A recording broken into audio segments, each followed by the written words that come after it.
विद्यार्थी मित्रांनो नमस्कार। आपण पहिली कविता स्वातंत्र्यवीर सावरकरांची काव्यानंद हे तालासुरामध्ये ऐकली। उद्या आपण दुसऱ्या कवितेचा अभ्यास करणार आहोत।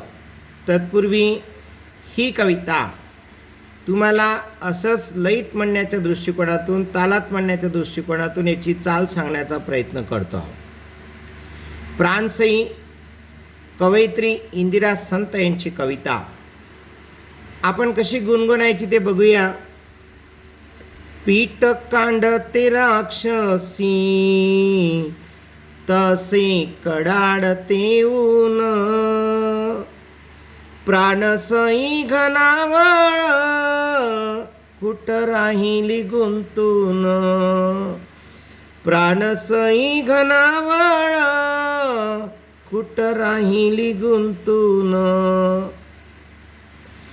दिला पाखरांच्या हाती माझा सांगावा धाडून, दिला पाखरांच्या हाती माझा सांगावा धाडून, एग गगनावळी मैत्रपणा आठवून, एग गगनावळी मैत्रपणा आठवून, पडवळ्या भोपळ्यांची आळी ठेविली भाजून, हुडा मोडून घरात शेणी ठेविल्या रचून, हुडा मोडून घरात शेणी ठेविल्या रचून, बैल झाले ठाण बंदी झाले मालक बेचैन,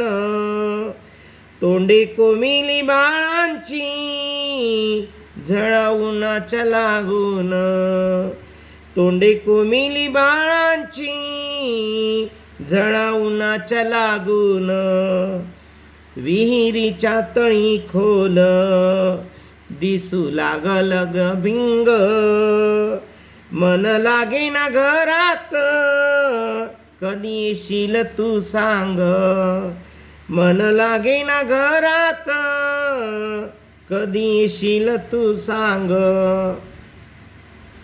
एक दौडत धावत आधी माझ्या शेतावर शेला हिरवा पांगर मालकांच्या स्वप्नावर, शेला हिरवा पांगर मालकाच्या स्वप्नावर। विद्यार्थी मित्रांनो या स्वरामध्ये ही कविता गुणगुणण्याचा प्रयत्न करा। सदर कवितेचा अर्थ उद्याच्या पिरियडला मी तुम्हाला समजून सांगणार आहे। धन्यवाद।